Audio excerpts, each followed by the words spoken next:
今日の午前中は北陸から北海道の東部にかけては雨の降るところが多く、風の強い状態も続く見込みです。午後になると天気は回復に向かって北日本は晴れるところが多くなる見込みです。また西日本は晴れの天気が続くでしょう。天気は回復に向かいますが、地盤の不安な状態はまだ続く見込みです。各地で増水した状態も続きますので、各地の増水や土砂災害、この後も厳重に警戒をしてください。今日の西の予想最高気温です。北海道は12度から14度、関東から九州にかけては25度から29度ぐらいまで気温が上がり、日中は暑くなるでしょう。週間予報です。名古屋から長野です。明日の月曜日、東海や近畿はまだ午後になると再び雨の降るところが多くなる見込みです。中国、四国、九州は晴れて、水曜日にかけて晴れの天気が続く見込みです。札幌から東京です。明日の月曜日、午後になると再び北陸や関東は雨、北海道も次第に雨の降るところが多くなる見込みです。東北はしばらく晴れの天気が続く見込みです。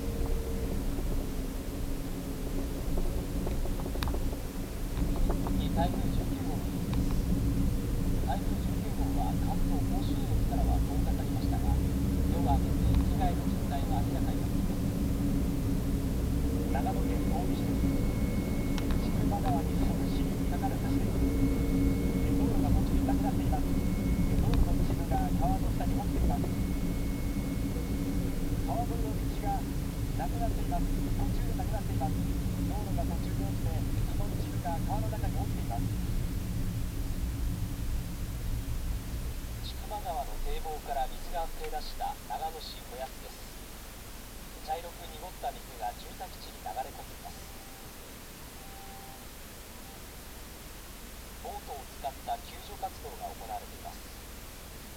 市によりますと、長野市小安の千曲川周辺の地域には避難指示が出ていますが、複数の住民が住宅の2階に避難していて、浸水したことで住宅から動けない状況になっているということです。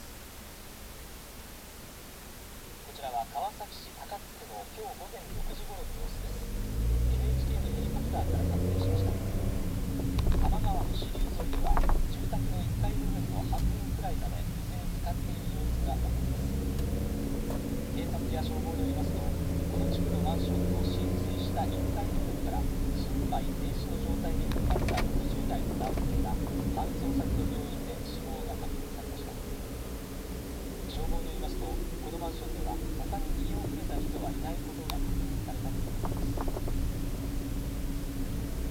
各地で行方不明になっている人が相次ぎ、警察や消防が捜索に当たっています。昨日、裏山から崩れた土砂が4棟ほどの住宅に流れ込んだ群馬県富岡市高井です。2棟の住民3人と連絡が取れなくなり、1人が救助されましたが、搬送先の病院で死亡が確認されました。警察と消防は今朝から捜索を再開することにしています。また、相模原市緑区では昨夜10時前、住宅が土砂に流されたと通報があり、消防隊が現場に向かったところ、土砂に埋もれた住宅の屋根のようなものを発見したということです。消防は住宅が土砂に押し流された可能性があるとしていて、取り残された人がいないか確認